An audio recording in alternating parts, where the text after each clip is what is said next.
19장 1절에서 12절까지의 말씀입니다. 마태복음 19장 1절에서 12절까지 말씀 한 절씩 교독하겠습니다. 예수께서 이 말씀을 마치시고 갈릴리를 떠나 요단강 건너 유대 지경에 이르니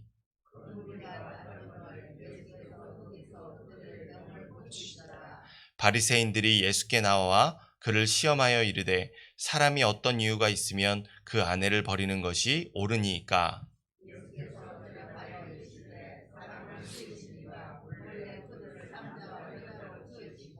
말씀하시기를 그러므로 사람이 그 부모를 떠나서 아내에게 합하여 그 둘이 한 몸이 될지니라 하신 것을 읽지 못하였느냐.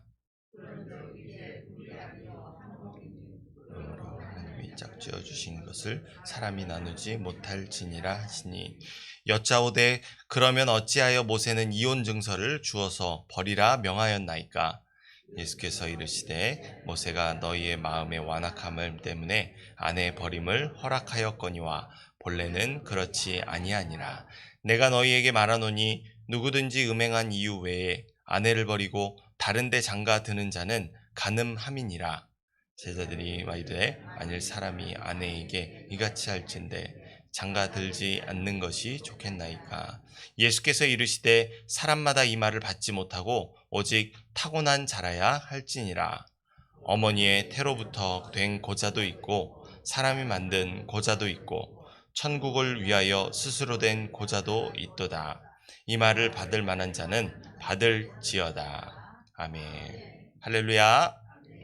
오늘도 우리를 진리한 거룩한 믿음의 군사로 세상에 파송하시는 주님의 말씀 앞에 귀 기울이며 진리로 무장하고 기도하며 능력 힘있기를 사모하시는 모든 성도 여러분들 가운데 세상을 넉넉히 승리하며 이기게 하시는 주님의 은총이 함께 하시기를 소원합니다.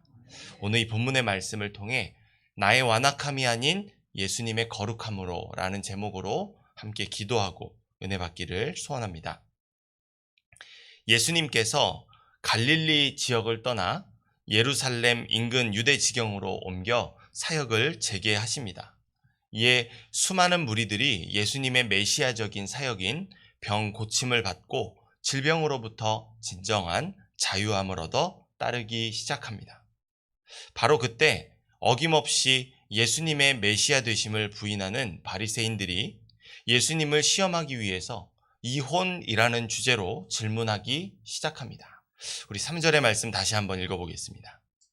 바리새인들이 예수께 나와 그를 시험하여 이르되 사람이 어떤 이유가 있으면 그 아내를 버리는 것이 옳으니까. 아멘. 성경은 바리새인들이 예수님께 질문하는 것이 아니라 시험했다는 것을 강조합니다. 여기서 시험이라는 의미는 들어 올리다라는 히브리적 표현으로 모든 사람이 다 알 수 있도록 수면 위에 떠오르게 한다는 뜻입니다. 다시 말해서 지금 바리새인들은 이혼이라는 주제를 통해 예수님을 많은 사람들이 보는 앞에서 시험하여 수치를 당하게 함으로 그가 거짓 선지자가 됨을 드러내고 정죄하기 위한 목적이 있음을 우리는 알 수 있습니다. 이를 위해서 이혼이라는 주제가 사용되고 있는 것은 이 바리새인들의 의지를 잘 보여주는 대목입니다. 왜냐하면 당시에 가장 어렵고 복잡한 사회적인 문제가 남편이 아내를 내다 버리고 다른 데 장가드는 문제였기 때문입니다. 고대 사회의 결혼은 오늘날처럼 남자와 여자가 만나서 서로의 마음을 확인하고 사랑을 고백한 뒤에 결혼하는 시대가 아니었습니다. 당시의 결혼은 부모에 의해 주도적으로 진행되었으며 당사자들에게는 그저 누구와 언제 결혼한다는 통보만이 주어졌습니다. 이러한 결혼의 풍습은 결혼 이후에 부부 사이에 불만을 가지게 만들었습니다. 물론 신랑과 신부 모두에게 불만이 생길 수 있지만 남성 중심의 고대 사회에서 여성의 불만은 무시되기 일쑤였고 적당한 이유만 있다면 남자는 얼마든지 여자를 버릴 수 있었습니다. 유대 문헌에 따르면 여성에게서 나는 구취, 흉터, 보기 흉한 머리카락, 쌀쌀한 목소리, 또한 지나가는 남자들과 쓸데없이 이야기를 나누는 것만으로도 이러한 말도 안 되는 이유들이 이혼의 정당한 사유였다고 합니다. 이렇게 고대 사회의 남자들은 적당한 이혼의 이유만 찾아내서 나는 더 이상 내 남편이 아니다. 나는 내게서 갈라진다. 너는 내게서 떠나가라. 이 세 번만 모두가 보는 사람들 앞에서 선언하게 되면 이혼이 성립되었습니다. 이 이혼 선언과 동시에 여자는 그 자리에서 바로 친정으로 돌아가야만 했습니다. 남자들은 이를 악용하며 여자가 조금만 마음에 들지 않으면 이혼을 선언했습니다. 이러한 고대 사회의 이혼은 가정과 믿음의 공동체, 하나님께서 정하신 교회의 가장 최소 단위인 가정 공동체를 파괴하는 사회 악이었습니다. 이처럼 고대 사회에서 여성의 인권이 심하게 유린되었습니다. 그래서 하나님은 서로 나뉘었던 것이 하나가 되는 아름다운 결혼을 더럽히는 이 고대 사회의 풍습을 따르지 말 것을 경고하시며 그때 당시에 모세를 통해 이혼에 대한 율법을 선포하셨습니다. 그것이 무엇이냐? 모세가 신명기 24장 1절에서 이렇게 말합니다. 사람이 아내를 맞이하여 데려온 후에 그에게 수치되는 일이 있음을 발견하고 그를 기뻐하지 아니하면 이혼 증서를 써서 그의 손에 주고 그를 자기 집에서 내보낼 것이요 라고 말입니다. 이 모세를 통해 선포된 율법의 핵심이라 할 수 있는 이혼 증서는 당시 3번만의 선언으로 파기되는 이혼을 막기 위한 방법이었습니다. 왜냐하면 분에 이기지 못해 3번의 이혼 선언을 외쳤지만 나중에 이혼 증서를 쓰러 갈 때까지, 공적인 인증을 받을 때까지 다시 생각할 수 있는 시간을 갖게 되는 것이 바로 이 율법의 정신이었기 때문입니다. 하지만 인권이 유린되는 여성들을 보호하고 예배 공동체를 세우는 이 가정으로부터 세우는 교회를 주관하는 이 율법의 정신은 예수님 당시에 심각하게 폐색되었습니다.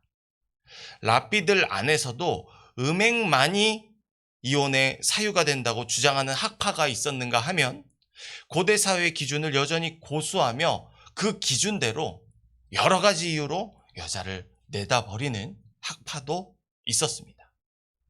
때문에 유대 랍비 사이에서도 이 합일되지 않은 하나님의 율법에 대치되는 당시의 이혼 문제를 예수님께서 어떻게 대하는지를 살펴보면 그분이 정말 하나님의 아들이시며 메시아이신지를 판단할 수 있을 것이란 바리새인들의 어리석은 생각이 이 도전 가운데, 이 시험 가운데 담겨 있었습니다.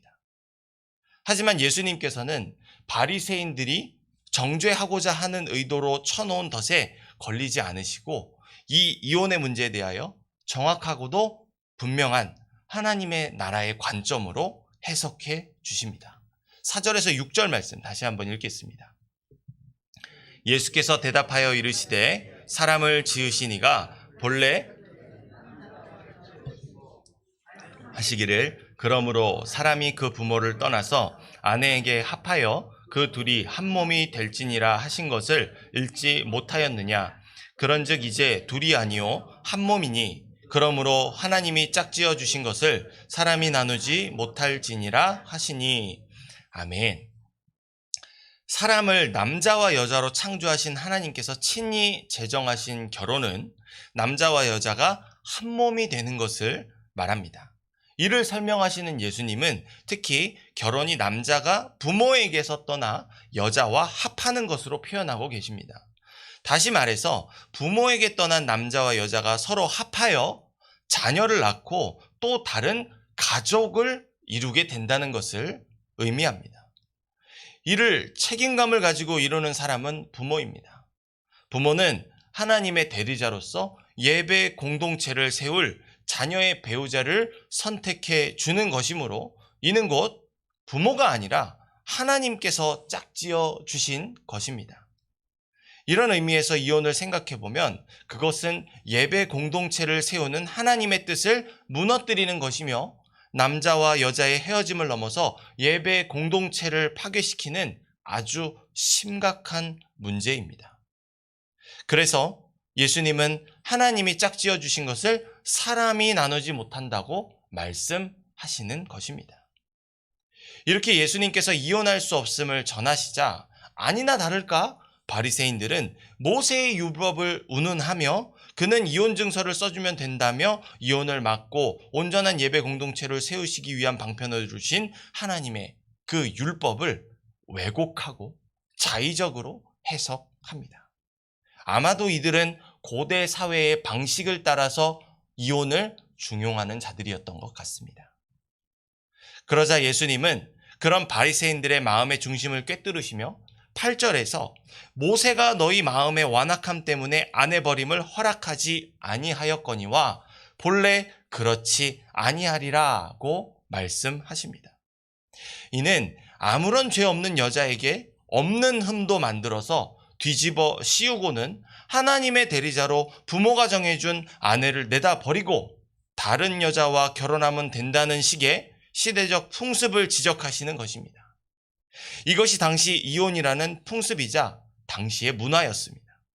유대인 남자들은 그러한 풍습과 문화를 이용하며 자신의 아내를 버리고도 모세의 율법을 따라 이혼 증서를 발행했다는 떳떳한 자부심을 가지고 속으로는 다른 여자를 탐하는 음행을 저지르고 있었던 것입니다.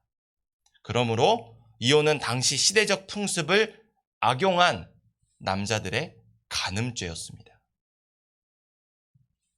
예수님의 날카로운 시선은 그들의 속에 숨기고 있었던 바로 그 간음죄를 드러내고 계십니다. 사람은 속여도 예수님은 속일 수 없습니다. 그런 음행과 간음을 일삼는 바리새인들과 악한 세대를 향해 예수님은 날카롭게 비판하십니다. 8절에서 9절 말씀 함께 읽겠습니다. 예수께서 이르시되 모세가 너희 마음의 완악함 때문에 아내 버림을 허락하였거니와 본래는 그렇지 아니하리라. 내가 너희에게 말하노니 누구든지 음행한 이유 외에 아내를 버리고 다른 데 장가드는 자는 간음함이니라. 아멘.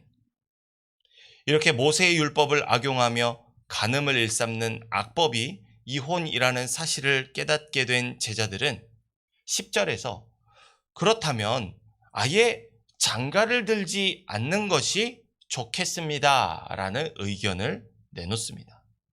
이러한 제자들의 주장인 이혼이 얼마나 큰 파급력을 가진 사회 악이었는지를 잘 알 수 있습니다. 그때까지 그렇게 많이 아주 거리낌 없이 이혼들이 성행했는데 예수님의 말씀을 듣고 나니까 안 되겠습니다. 아예 결혼을 폐지하는 것이 낫겠습니다 라고 말하고 있는 것입니다. 그러나 결혼을 하지 않는 것은 하나님의 뜻이 아닙니다. 근본적으로 창세기에서 명령하신 생육하고 번성하여 땅에 충만하리라는 이 1장 28절에 하나님의 명령을 어기는 것입니다. 때문에 남자와 여자는 우리를 창조하신 하나님의 뜻을 따라 반드시 결혼해야 합니다. 그럼에도 불구하고 예수님은 하나의 예외 조항을 언급하십니다. 유일하게 결혼하지 않아도 되는 조건, 그것은 결혼할 수 있음에도 불구하고 하나님을 더 잘 섬기기 위해서 자신을 결혼하지 않은 상태로 남겨놓는 것입니다. 마지막으로 우리 11절에서 12절 말씀 함께 읽겠습니다. 예수께서 이르시되 사람마다 이 말을 받지 못하고 오직 타고난 자라야 할지니라. 어머니 때로부터 된 고자도 있고 사람이 만든 고자도 있고 천국을 위하여 스스로 된 고자도 있도다. 이 말을 받을 만한 자는 받을지어다. 아멘.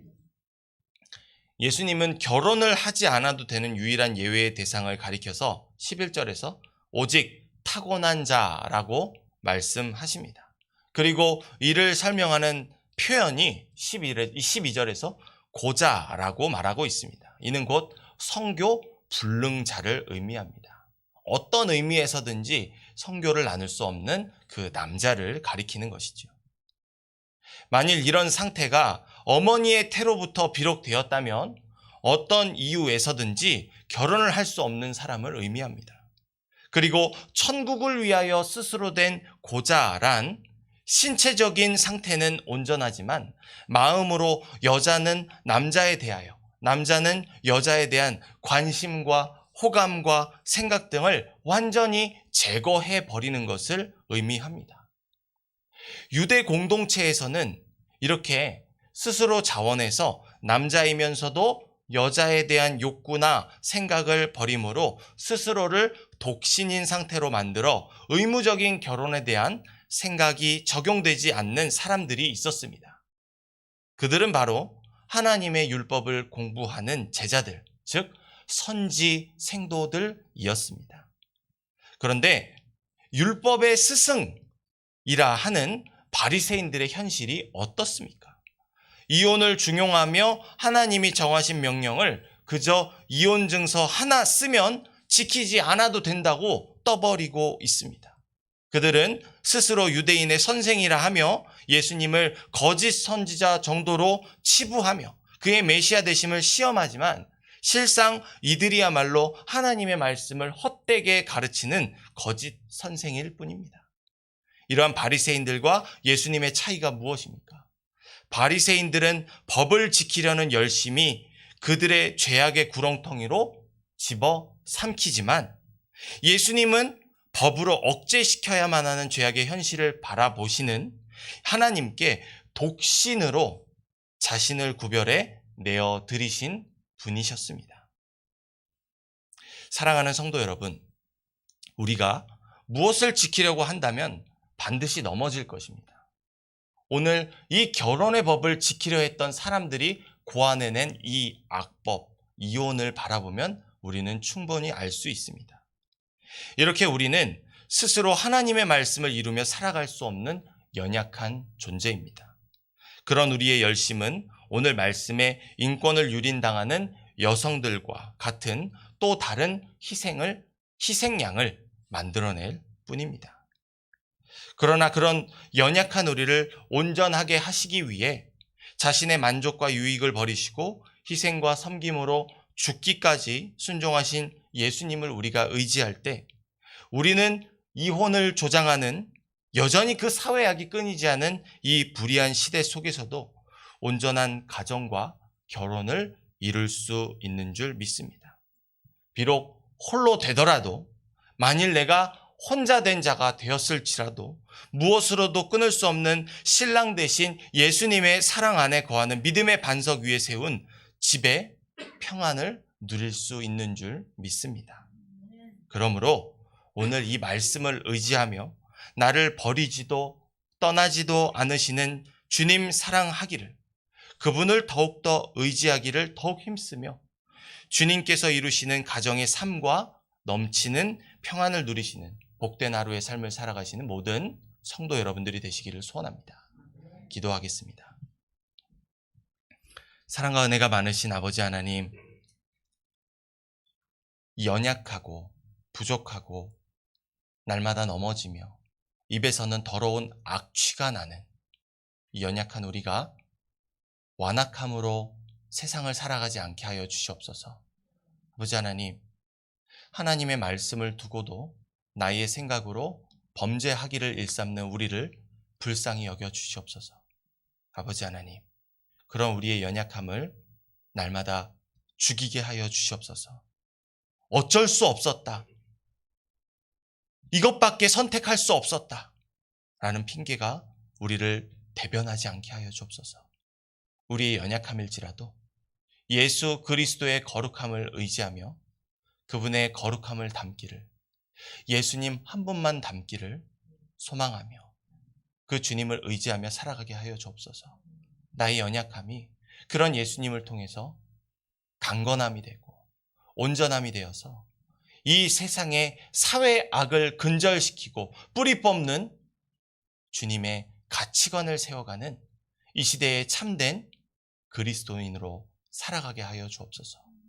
아버지 하나님, 말로 다할 수 없을 슬픔 가운데 주님의 신랑 되심을 바라는 우리의 심령 굽어 살펴 주시옵시고 오늘 하루의 삶 가운데에서도 성령 충만함의 은총을 힘입어 우리의 신랑 되신 주님과 함께 동행하는 삶을 살아가는 모든 성도들이 되게 하여 주시옵소서. 감사드리며 살아계신 우리 구주 예수 그리스도 이름으로 기도합니다. 아멘.